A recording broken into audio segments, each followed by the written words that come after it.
സിനിമയിൽ വരുന്നതിന് മുമ്പ് ഞാൻ എല്ലാവരെയും പോലെ ഒരു സാധാരണ കുട്ടിയായിരുന്നു. ആക്ച്വലി ഈ ഫീൽഡിലേക്ക് വരണം എന്നൊന്നും ഒട്ടും ആഗ്രഹിച്ചിരുന്ന ഒരാളുമല്ല. അങ്ങനെ ഒരു ഫാമിലി ബാക്ക്ഗ്രൗണ്ട് ഉണ്ടെങ്കിലും അങ്ങനെ ഒരു ബാക്ക്ഗ്രൗണ്ട് അങ്ങനെ ഉണ്ടെങ്കിലും അങ്ങനെയല്ല വളർത്തിയിരുന്നത്. പ്രത്യേകിച്ചും എനിക്കൊരു അറിവാകുന്ന പ്രായമൊക്കെ ആയപ്പോൾ എൻ്റെ അപ്പൂപ്പൻ പോയി. അപ്പോൾ എൻ്റെ അമ്മാവന്മാർ അങ്ങനെയുള്ള ഒരു ഗ്രൂപ്പുണ്ടല്ലോ, അവർക്കൊന്നും ഈ ഫീൽഡിലേക്ക് പിന്നെ ഒരാൾ വരണം എന്നുള്ളൊരു താല്പര്യം അങ്ങനെയൊന്നും ഉണ്ടായിരുന്നില്ല.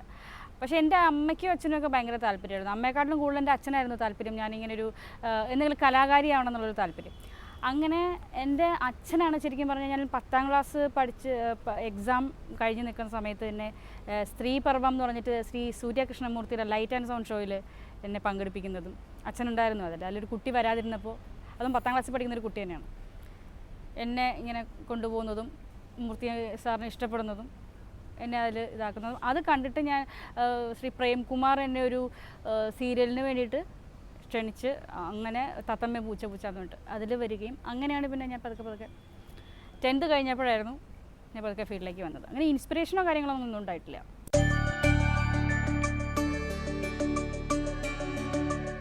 എൻ്റെ ഒരു ഫസ്റ്റ് ഫിലിം ഒരു കൊമേഴ്ഷ്യൽ ഫിലിം എന്നൊക്കെ വേണമെങ്കിൽ ഗോളാന്തര വാർത്ത എന്ന് പറഞ്ഞൊരു ഫിലിം ഉണ്ടായിരുന്നു. മമ്മൂക്ക അഭിനയിച്ച് സത്യൻ സാറ് ഡയറക്റ്റ് ചെയ്തിരുന്നൊരു പടം ഉണ്ടായിരുന്നു. അതിലാണ് എൻ്റെ ഫസ്റ്റ് ഒരു മൂവി എന്ന് പറയുന്നത്. ഞാനത് ഗലീലിയോ എന്ന് പറഞ്ഞുള്ള പടം എന്ന് പറഞ്ഞാൽ അത് ഒരു നരേന്ദ്രപ്രസാദങ്ങൾ അഭിനയിച്ച പഴയ ഗലീലിയോ തന്നെ. അതാർക്കും അങ്ങനെ അത്ര ശ്രദ്ധിക്കപ്പെടാതെ പോയി.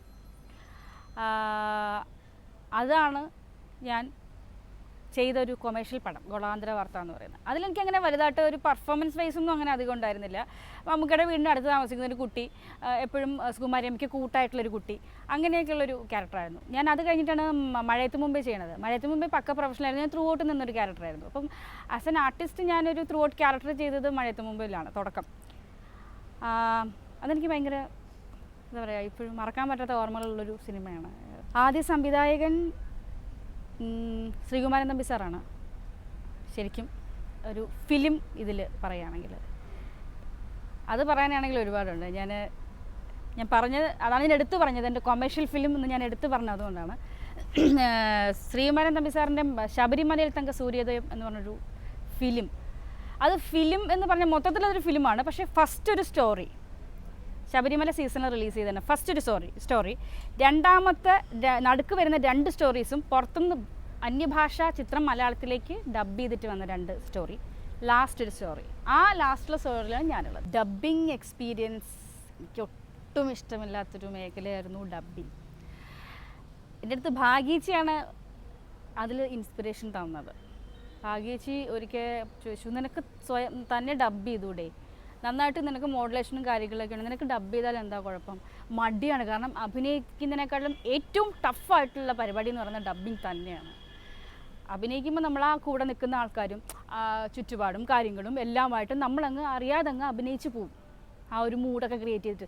ഇത് സീൻ ബൈ സീൻ അല്ലെങ്കിൽ ഡയലോഗ് ബൈ ഡയലോഗ് നമ്മൾ ഇരുട്ട് നിറഞ്ഞൊരു മുറിയിൽ ഒറ്റയ്ക്ക് നിന്നിട്ട് അഭിനയിച്ച് ചെയ്യുകയാണ്. കൂടെ ആരുമില്ല.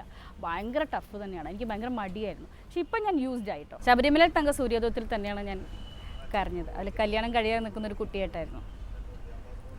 അപ്പോൾ അതിലിങ്ങനെ കുറച്ച് ചൊവ്വാദോഷവും കാര്യങ്ങളൊക്കെ വരുമ്പോൾ ഉണ്ടാകുന്ന പ്രോബ്ലംസ്, അതിലാണ് ഞാൻ കരഞ്ഞത് ആദ്യം.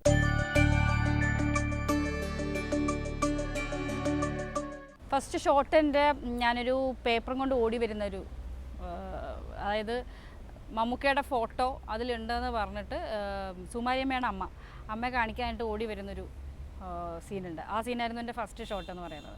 എന്താണെന്നറിയില്ല, മമ്മൂക്കയെ അന്നും ഇന്നും കാണുമ്പോൾ എനിക്ക് പേടി കൊണ്ടുള്ള റെസ്പെക്റ്റാണ്. അത് എന്തുകൊണ്ടാണെന്ന് എനിക്ക് ഇപ്പോഴും മനസ്സിലായിട്ടില്ല. ആൾ വളരെ പാവവും ജെന്യുവിനും വളരെ നല്ല മനുഷ്യനാണ്. പക്ഷേ എനിക്ക് പേടി കൊണ്ടുള്ളൊരു റെസ്പെക്റ്റാണ്. എനിക്ക് ആദ്യം റെസ്പെക്റ്റിന് മുമ്പ് പേടിയാണ് വരിക. ചോദിച്ചിട്ടുണ്ട് ഞാൻ സാറിനൊക്കെ വിളിക്കുമ്പോൾ, നിങ്ങളൊക്കെ പഠിപ്പിച്ചിട്ടുണ്ടോ എന്ന് ചോദിച്ചിട്ടുണ്ട്. മഴയത്ത് മുമ്പേ ചെയ്യുമ്പോൾ നിങ്ങളെ പഠിപ്പിച്ചിട്ടുണ്ടോ, പിന്നെ തന്നെ സാറെന്ന് വിളിക്കുന്നത്. ഇപ്പോഴാണ് പിന്നെയും ഫ്രീ ആയിട്ട് മമ്മൂക്കാന്നൊക്കെ വിളിച്ചു തുടങ്ങിയത്.